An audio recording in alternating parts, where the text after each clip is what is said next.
Hello ladies and gentlemen, I discovered a new feature where I can actually, instead of turning my SENA off, I can actually just turn it down. It took me years to figure that out. So that was a band called RINGWORM from Jacksonville Beach, Florida, where I grew up. That was the first concert or live rock metal show I had ever been to when I was 16 years old. So I guess the subject of this video will be story time. A little glimpse into my past. It was about, well, that's a big dog. The year 1993 or 4. I was in 11th grade in high school at Jacksonville Beach. I was a surfer, skater. That's about it. Which brings in the moment I started playing guitar. I put up a couple guitar video, a few videos back. But that band I was just playing, RINGWORM, that song, that was like one of the first guitar riffs I ever figured out on the guitar. And I remember it like it was yesterday. I had a little amp and I was at my buddy's house and I was so excited. I just got my first like guitar amp and I was playing that little simple riff. And whoa, she must work out. So okay, I'm gonna tell you, there's like 3 or 4 parts, maybe 5, to that whole night when we went to the fish camp by the Palm Valley Bridge in Ponte Vedra. I don't remember where it started. I just remember we had like an old Toyota Tercel and like six of us in this car. We were 16, and I'll try not to make this story too long. I'll cut to the action. So I don't remember getting there, but we got there, and it was just like the energy, the music. It was so cool. Like Tony Pratt, which later became an acquaintance of around the beach. He was the vocalist for that band.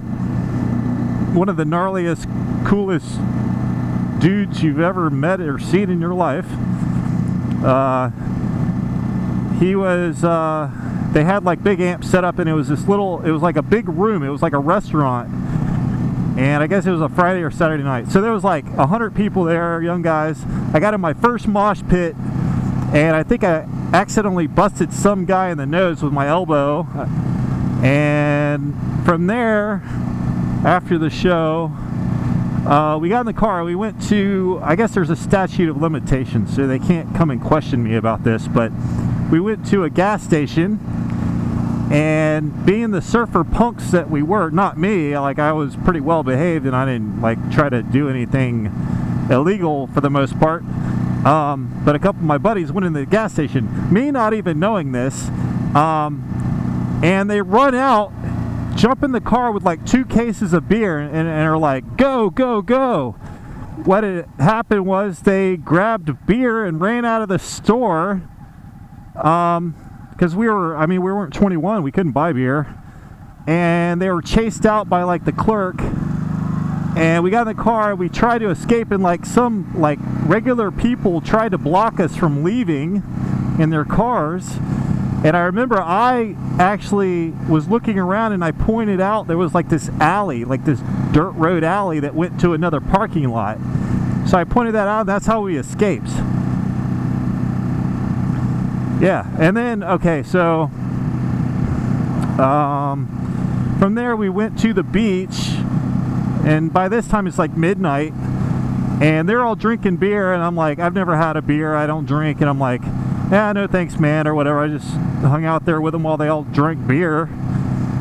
And I remember though, like when we were running with the beer from the gas station, my buddy next to me in the car, I was like really scared. I was like, man, we're gonna go to jail and everything. And he's like, just pretend like you were asleep and tell the cops that like you didn't even know what happened, which I didn't really know what was gonna happen, but I wasn't asleep.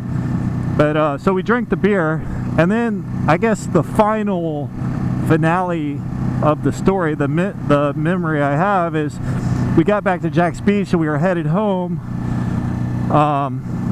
We were headed back to the driver's house to get in our cars, I guess. But there were half-drink beer cans like all over the floorboard, like probably a dozen beers in the car on the floorboard, half of them open, some of them empty. We got pulled over by JSO, or was Jacksonville Beach Sheriff's Office, JBSO.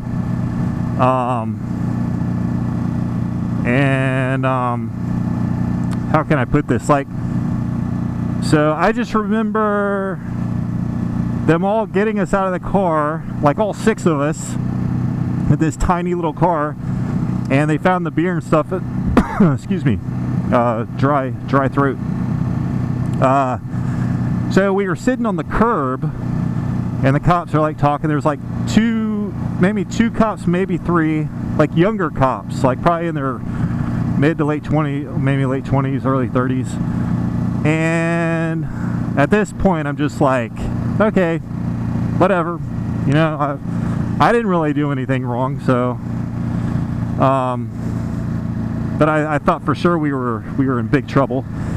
Get this, the cops made us dump out all the beer that was left over and then sent us on our way. I guess the driver probably told them they saw on his license we were only like half a mile from his house. And because there were 6 of us, strength in numbers, that they probably, I'm thinking maybe like it would have just been such a headache for them to call all 6 of our parents, do all the paperwork, call, you know, all these cop cars there to, I don't know, haul us away or something and take us to jail. I don't know. I was sober. Maybe in reality, now that I think about it, I wouldn't have gotten in trouble. I don't know. I was just sitting in the back seat, no beer in me. I would have told the truth. I would have been like, I didn't drink any beer. I was kind of, I probably was worried that they knew that they stole the beer, but that was in a different county. They just said, okay, get home right now, be safe or whatever. And I think they pulled us over because my buddy driving like passed a car on this 2-lane road, on the 25-mile-per-hour road, like probably doubled the speed limit. But who knows, man? That was Jack's Beach back in the early 90s, I guess. So yeah, and then I don't remember anything after that. Even though I didn't drink anything, I don't remember much else. But yeah, that's the band. I found it on YouTube. I was like, I don't know why it popped into my head. I was like, you know what? I bet there's a recording of that band somewhere on YouTube. It took me like 10 minutes to find it. And a couple years later, they got a new vocalist, and I think they might still be a band. I don't know. They were kind of like a franchise punk rock band. But yeah, it was super epic. That was one of my my epic teenage story memories, I guess. So I'll end the video there, so it's not too long. Hopefully you enjoyed story time, and we'll see where we left off on the album. There's only like 5 songs on the album, so I'll let the music play for a minute so you can get a glimpse. This was early 90s Jacksonville Beach, Florida, surf culture, like surfers, skaters, and whatnot. And so here we go. See you guys.